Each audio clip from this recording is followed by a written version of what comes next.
One thing I've discovered in working with educators is they tend, by and large, to be incredibly well-intentioned professionals. They're there for kids.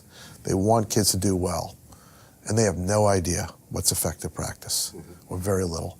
And so they go out there and they're attracted to what I call high glitz, low impact implementation strategies. They're constantly doing things, one, without reflecting on what the justification is for that, and two, things that sort of sparkly and shiny but don't do much. But teaching's a calling. It's no less a calling than a calling to military life, a calling to religious life. It's a calling to service, in this case, service to children. And when you're called, you would go above and beyond what your remuneration would dictate, or what your status would dictate, and you have to be a virtuous person. You can't be around kids without realizing the power you have over them. And most teachers don't understand how much power they have. Is that our educational system in America is incredibly authoritarian and hierarchical. The federal government pushes down on the state superintendents and state school boards, who push down on local school boards, who push down on local superintendents, who push down on principals, who push down on teachers, who push down on kids.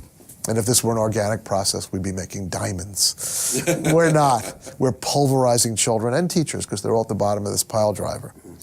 And we're living in a democracy, this great experiment in self-governance, and we're supposedly socializing each generation to take over as democratic citizens, and we're raising them in authoritarian, hierarchical schools. And their families are usually fairly authoritarian, hierarchical too. They never have the experience of their voice in the common sphere, advocating for the common good. They don't know how to do that. And then they go out at 18 and don't vote, and we beat ourselves up and say, why don't the youth vote? And I go back to the schools and say, because of the way you socialize them. They say, but we teach them civics, and we teach them about the balance of powers and the branches of government, and we show them that video about how Mr. Bill becomes a law. Why don't they vote? Well, you don't become a democratic citizen by learning about democracy. You become a democratic citizen by experiencing democracy.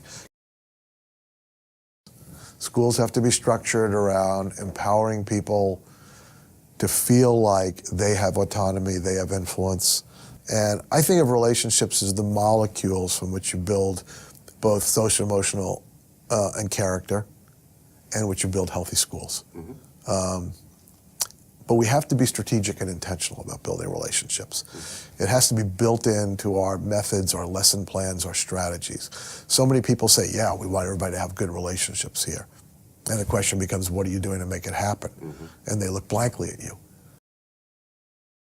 An important piece is the fact that schools start with the leader, but then they go to the adult culture. And until you've taken care of the leadership and the adult culture, you really can't do all that much for the kids. There's a ceiling on how far you're going to go for the kids if you don't do that first.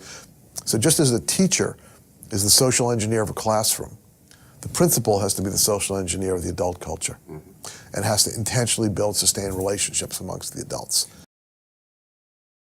One, they have to understand that it is their role, and two, they have to be given the resources, the skills, and so on to be the social engineer of the adult culture.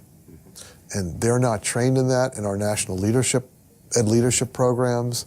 They're not selected for that. They don't see the modeling for it. No one's even making it salient for them. They don't understand that their first job is to create a healthy adult culture. Tom Lacona talks about a professional ethical learning community. And it's the principal's job to strategically, intentionally engineer that. And we need to get them to understand that. And lastly, they need to understand what this different way of being is. A different way of being a school. It's not curriculum, it's not lessons, it's not words, it's the way we are with each other.